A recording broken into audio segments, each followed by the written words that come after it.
me lembrem. Então, para vocês saberem se precisa pegar dinheiro emprestado, tem que ver quanto é que vocês têm em caixa e em banco e fazer a diferença. No caso, por exemplo, do ano de 2010, a necessidade era de 389.485. Mas você tinha no banco e no caixa 315.020. Então, você só vai pegar emprestado a diferença. Então, você diminui a necessidade de capital de giro do que você tem no caixa e no banco. A diferença é que você vai ter que pegar. Se, por exemplo, no caixa e no banco você tiver mais do que a sua necessidade, você não precisa pegar dinheiro emprestado, está sobrando até. Mas, neste caso aqui, o dinheiro que você tinha no caixa e no banco não era suficiente, era menor do que a sua necessidade. Aí você tem que pegar dinheiro emprestado em banco. Entendeu? Tá, então eu faço 389.485 menos 315,20. É isso ou é ao contrário? Não, a necessidade de capital de giro, ela entra como o saldo positivo. E você pega suas disponibilidades e bota como negativo. O que der maior, você vai ver. Por exemplo, se a necessidade de capital de giro der maior, que é negativo aí, você botou com sinal negativo, você vai precisar de capital de giro. No caso aqui, no exemplo, para ficar bem claro no exemplo, coloca a necessidade de capital de giro, você coloca com sinal negativo. E as disponibilidades coloca com sinal positivo. Ou vice-versa. O importante é você entender que o que você tem disponível é ou não suficiente para pagar a sua necessidade, para cobrir sua necessidade. Se o disponível for maior do que a necessidade, você não precisa de dinheiro. Se a necessidade for maior do que a disponibilidade, você precisa de dinheiro. Professor, Oi? eu gostaria de saber ali no ano de 2009, que deu negativo 6.015. Por que o senhor somou junto com o banco e o dinheiro que você já tinha e não diminuiu? Porque sinais iguais a gente soma. Então vamos entender, para ficar bem claro. Nesse cálculo aí da diferença do capital de giro oneroso, vamos colocar sempre as disponibilidades com o saldo negativo, com o sinal negativo. Então, se a sua necessidade de capital de giro era negativa e a sua disponibilidade é negativa, você vai menos com menos dá mais. Você vai somar. Sinais iguais, soma-se. Sinais diferentes, subtrai-se e mantém o sinal do maior. Então, no caso do ano 2009, a sua necessidade de capital de giro era negativa. E a sua disponibilidade entrando com sinal negativo, soma-se as duas. Já nos outros anos, a disponibilidade com sinal negativo e a necessidade de capital de giro com sinal positivo. Aí você subtrai e mantém o sinal do maior. Professor, qual o resultado da 2009 deu 231.030 de sobra. E nos outros anos? Em 2010 falta 74.465 e no ano de 2011 falta 162.500.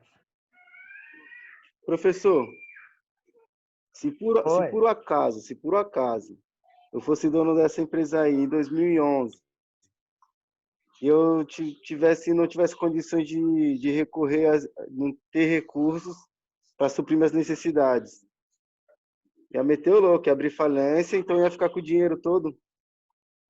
Não é bem assim a primeira análise. A primeira análise que você tem que fazer por que é que você está com essa dificuldade de capital de giro? Você está dando muito prazo para os seus clientes, né? Você está tendo pouco prazo dos seus fornecedores, né? Você está gastando dinheiro do giro em investimentos, vamos dar só uma olhadinha nesse balanço aqui, bem rapidamente, para a gente ver uma coisa.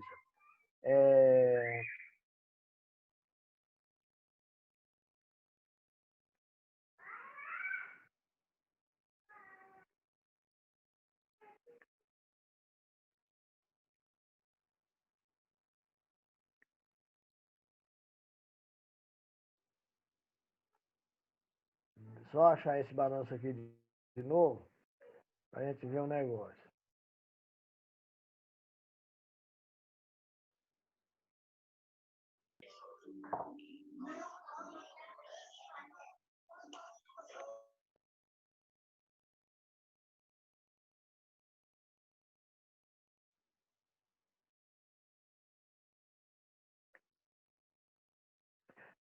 Se nós olharmos aqui, no ano de 2010, no ano de 2010, ele tem dos 125 a receber, tem um estoque de 85 mil e ele tem a pagar 65 mil de duplicatas, 100 mil de capital de giro. Então, parece aqui que ele tem um montante a pagar, né, menor do que o montante a receber. Então, vamos só analisar isso. O que quer dizer isso? Que ele não está tendo prazo para pagar, ele está pagando à vista, ele tem pouco para pagar a prazo. Pelo contrário, ele está dando muito prazo para os seus clientes, ele tem 125 mil para receber e só tem 65 mil para pagar. O ideal é que ele tivesse um valor grande aqui para pagar, tivesse com um prazo grande. Então, são algumas análises que a gente faz. Não é só dizer que vai quebrar. A gente vai olhar, analisar lá as causas do efeito tesoura, que nós vamos ver daqui a pouquinho, e ver como é que essa empresa vai se ajustar.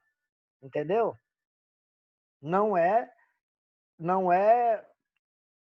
estágio pré-falimentar, não. Perfeito? Não, entendi, professor, porque tanta empresa abre falência aí, né? Não. A maioria das empresas tem necessidade de capital de giro além de suas disponibilidades. Senão os bancos não emprestavam dinheiro. A maioria das empresas todas vão ao banco, vai ao banco pegar dinheiro. O que precisa ter é uma administração desse dinheiro. Precisa saber com que vai pagar esse dinheiro. E aí, às vezes a empresa é sazonal, às vezes ela vendeu muito a prazo e tem que pagar as contas e não recebeu ainda isso. Nós vimos lá no ciclo financeiro. O ciclo financeiro é aquele período que a empresa teve que pagar suas contas, teve que pagar suas mercadorias e não recebeu ainda do cliente.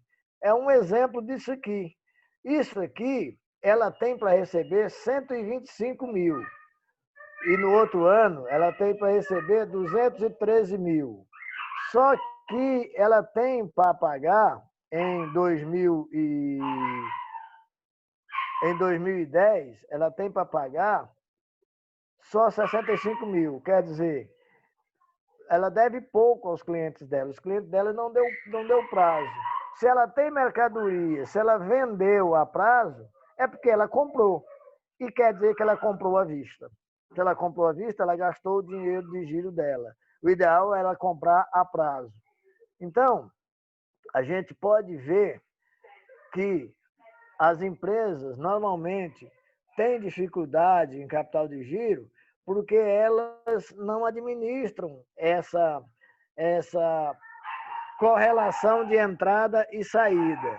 Às vezes ela paga à vista e dá prazo aos seus clientes. Ora, ela vai ter que buscar esse dinheiro, essa diferença, em algum lugar, né? Então, é preciso a empresa saber administrar isso. Beleza, gente? Deu para entender aí? Deu para entender. Não é? Deu para entender direitinho, professor. Deu para entender. E a empresa pode ficar insolvente se ela não resolver isso, né? Que é o que nós vamos ver logo adiante no efeito tesoura. O efeito tesoura Se ficar essa diferença crescendo, se essa diferença for paralela, se a necessidade de capital de giro for sempre na mesma proporção, também não tem problema. Está dizendo que a empresa está sempre precisando de capital de giro, mas sem haver um descasamento. O efeito tesoura é exatamente quando abre as lâminas da tesoura, uma para um lado, outra para o outro. Aí isso vai para o infinito, termina quebrando. Termina a empresa não tendo mais como pegar dinheiro emprestado. Aí quebra. Se a empresa trabalha com o banco, pegando essa diferença com o banco, e um dia o banco disser que não vai emprestar o dinheiro, é o suficiente para ela quebrar. Ok? Professor, e no caso lá de 2009, que nem o senhor fala que quando está negativo é porque tá bom, né? Entre aspas. Mas se esse saldo negativo for maior que o banco dele, que o que ele tem no banco, tem como acontecer isso daí no banco e caixa, o saldo dele? Não, Saldo dele negativo. Vamos voltar de novo à lógica da coisa. Nós dissemos que quando o saldo é negativo, quando a necessidade de capital de giro é negativo, é porque ele tem sobra. Dinheiro que ele tem que pagar para os outros está sobrando. Então, ele entra com sinal negativo. Tá? Com o seu caixa, que a gente usa o sinal negativo no caixa e no banco, vai somar uma coisa com a outra. Então, vai ter mais folga, mais folga. Agora, entendi, quando a necessidade de capital de giro é sinal positivo, aí sim, é exatamente o dinheiro que ela precisa, é aquele valor com sinal positivo. Fazendo a diferença com o que ele tem em caixa, que é o sinal negativo, aí a diferença é o que ele tem que emprestar. Vamos fazer um cálculo aqui.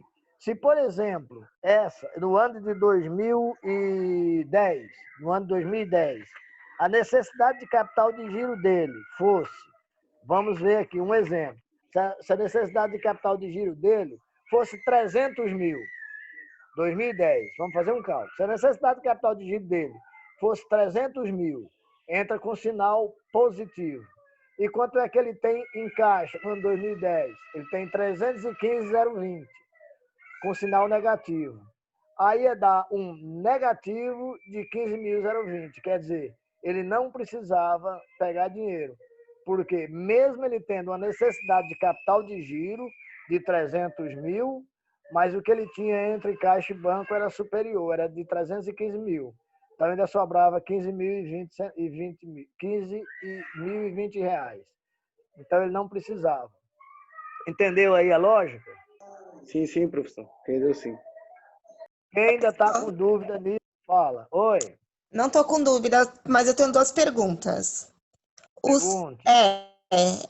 A parte aí da situação aí. O senhor não vai fazer intervalo, vai direto até as 9? E aí termina vamos fazer o intervalo agora. Não, vamos fazer o intervalinho professor, agora. Não. É muito cansativo, é muito cálculo. Vamos parar aí uns 10 minutinhos. Vamos tomar um cafezinho. E eu preciso ali embaixo ver o que é que tá matando meus netos, que estão agitados. Tá matando as crianças. Era outra pergunta. Eu ia falar, quem tá matando aí as crianças, pelo amor de Deus? Eu vou olhar lá embaixo, é cachorro latindo, criança gritando, vamos ver o que diabo é isso. Vamos fazer o intervalo agora, gente. A gente volta daqui a... Que hora é essa? É 20h10. A gente volta às 20h20, combinado? Combinado? Ok. Tá bom? Vamos lá. Tá bom. Tá, joia.